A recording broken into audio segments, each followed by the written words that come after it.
Hello there, Dick Benedict here. We're playing The Last of Us Remastered on grounded difficulty, and this is my no damage guide and walkthrough. We're currently on chapter 10, and we've arrived at Salt Lake City. We're heading on over to the hospital. Ellie, for some reason, is sullen, and I think the reason for that is because she was contemplating the things that went on during the winter. Maybe the horse getting shot. I think Callus was the horse's name, but I know she was looking at a deer, and a deer was involved right before we met up with David, if you recall. Okay, guys, this is the chapter before the final chapter. I'm pretty much going to be ignoring all the vitamin locations that I know of, and I'm going to be I thought I knew where everything was, but having gone through this chapter several times, scouring the environment, I've come across a few more items because I've been looking for some specific things, and we'll get to that in a moment. But down over here, there's 5 machine parts under the underpass, the decimated underpass over here, and I haven't put any resources into the armor piercing abilities for the 2 weapons that have that ability to be upgraded. And if you want to, by all means, but we're not going to be using any arrows or any we're not going to be doing any shooting on the next chapter. We're going to be doing Molotov cocktail throwing, smoke bomb throwing, but bullets, arrows, no, we're not going to be doing that.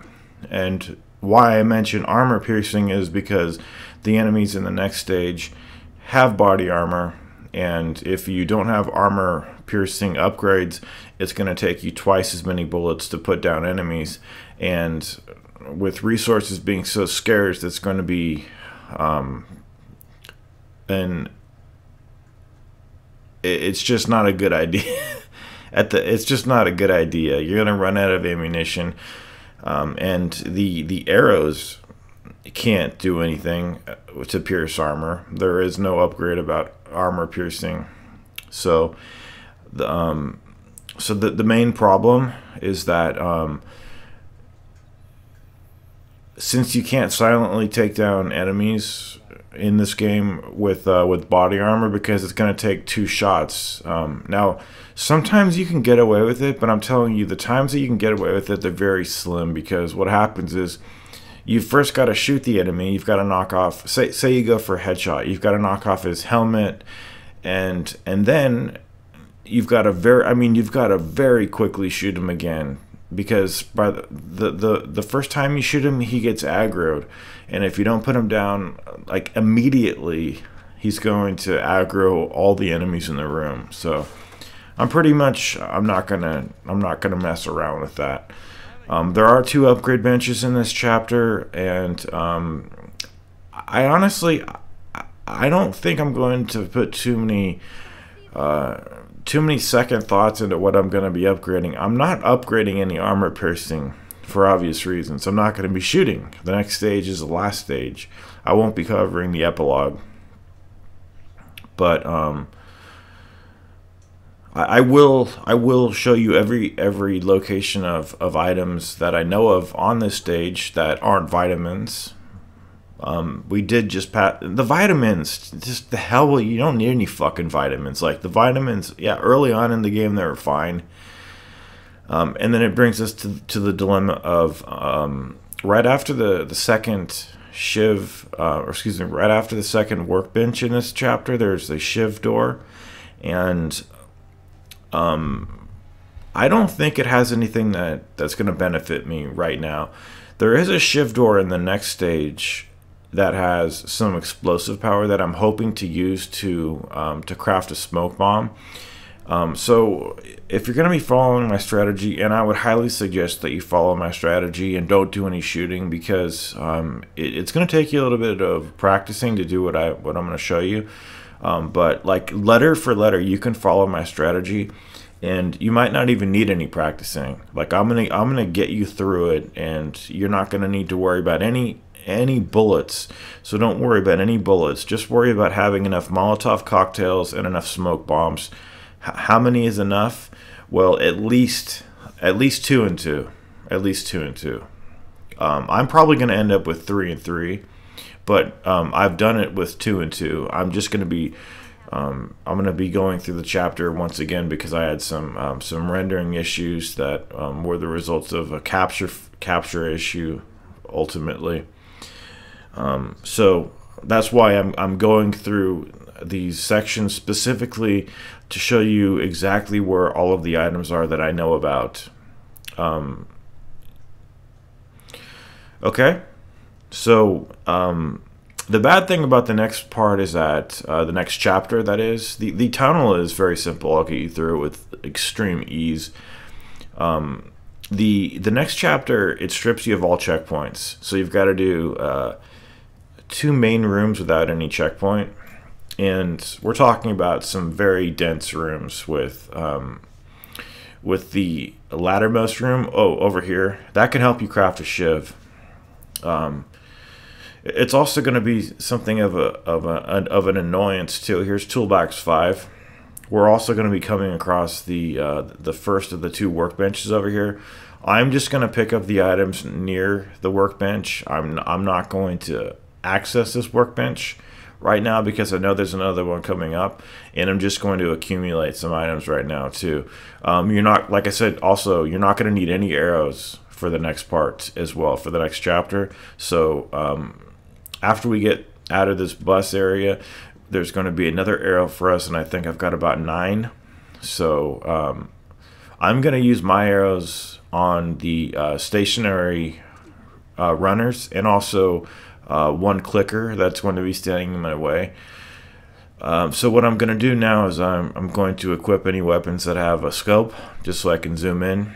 I may even switch to the flamethrower. There is one section where I'm going to use the flamethrower, and it's not part of any scheme that you need to follow, because you can get through the entire game without ever using the flamethrower. The flamethrower is just a novelty weapon that is just, I really don't know why it's in the game personally. It's just, to me, it's a piece of shit.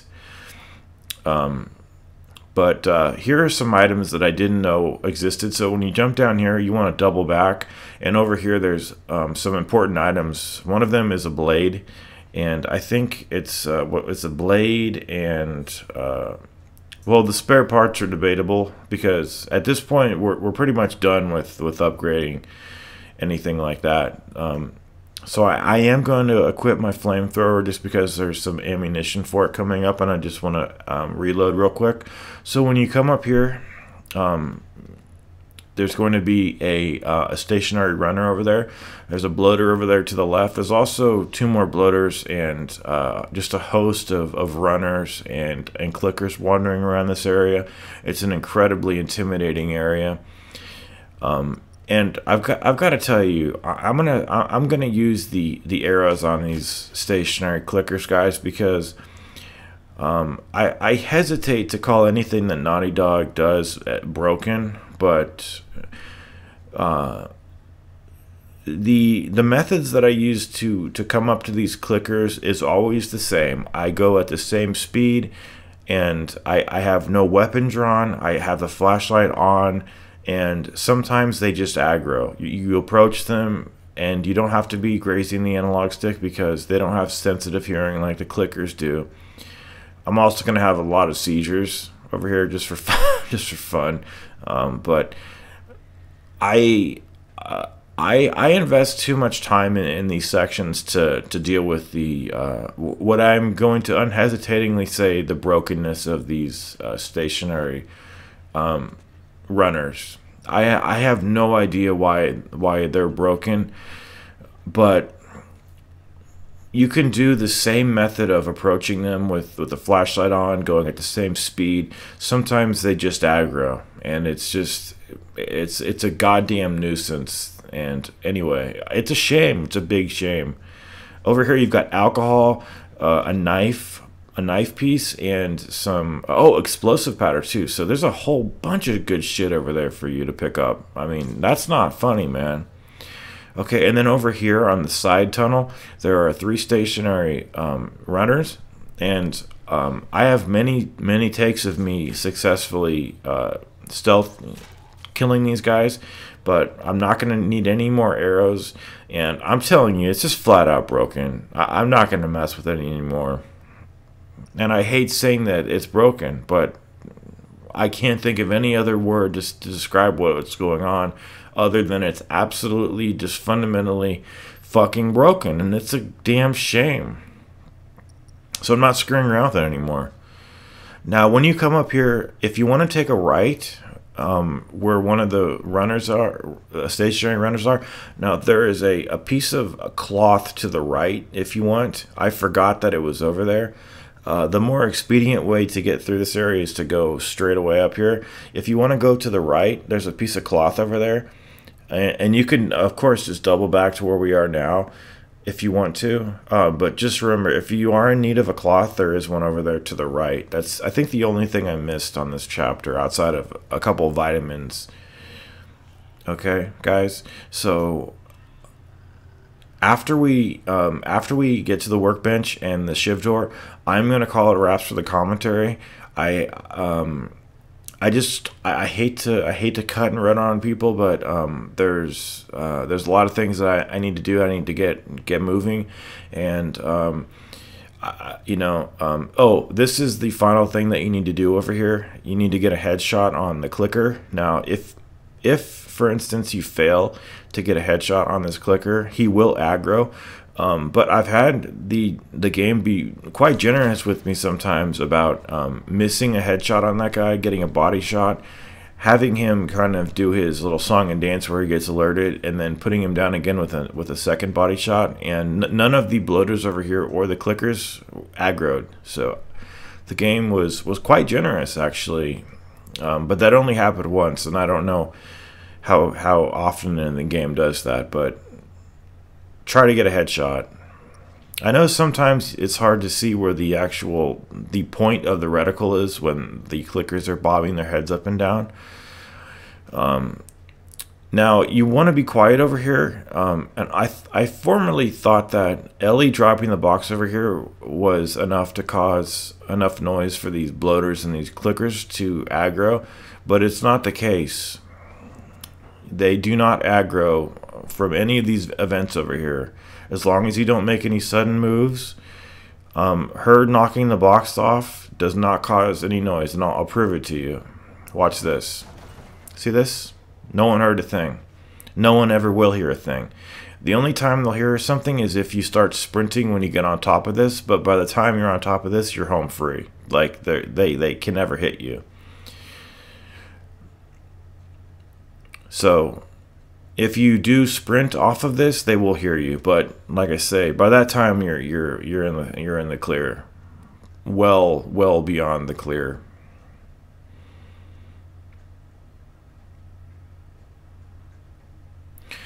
Okay.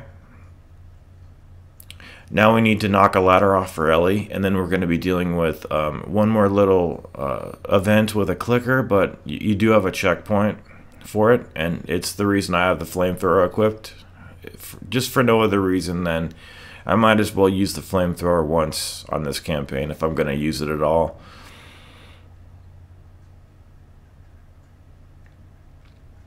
Okay.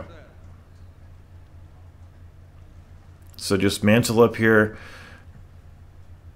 ascend these rocks, and then we're going to need to move the ladder over to the right side and drop it so that Ellie can reach us.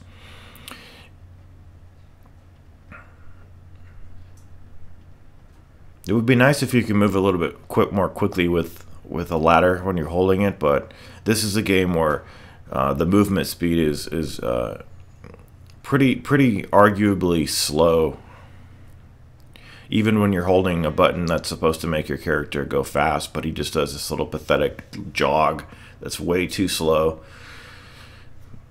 Alright, so let's just wait for Ellie to meet up with us, because we do need to boost her over the wall over here, but surprise, surprise, there's going to be a clicker waiting for you. You might be able to preemptively kill him. He's actually hiding behind some boxes over here. There's some ammo over here to kill him with if you don't have any. See the clicker down here? Sometimes there's boxes covering him, but you might be able to preemptively kill him. You might want to try that if you want to. There is really no dire consequence to any of this, because if you fail here for some reason, you get a checkpoint. So I think you could preemptively kill him. Anyway, that's the one and final time I will be using the flamethrower. And I'm just going to let the rest of the video play out, guys. I will see you in the final video. And like I say, I hate to cut and run on you guys, but there is really nothing of any consequence left.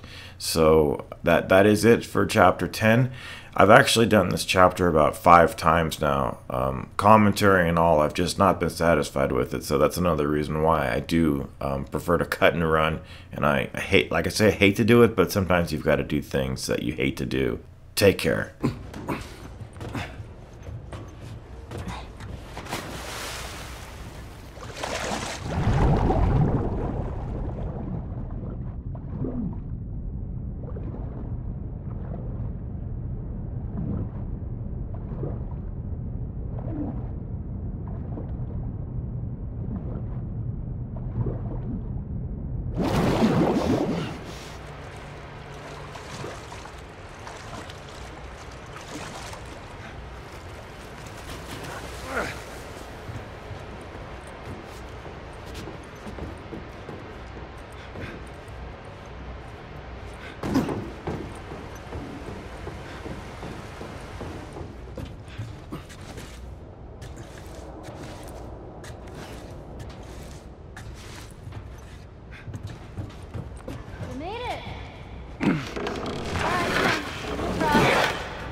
All right, get on. Okay. Okay, there. I'm on it. Be careful. I got you.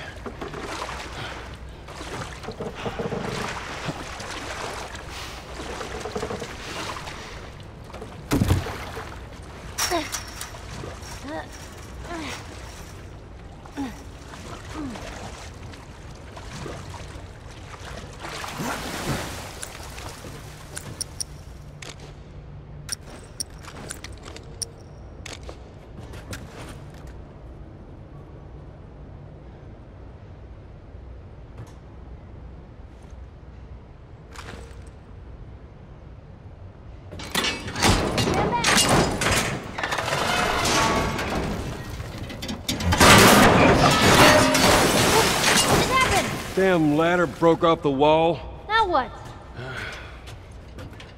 I'll figure something out.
Oh boy.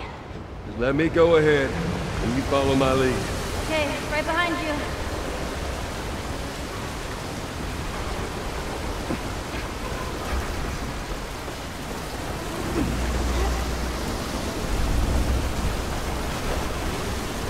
All right? Doing my best.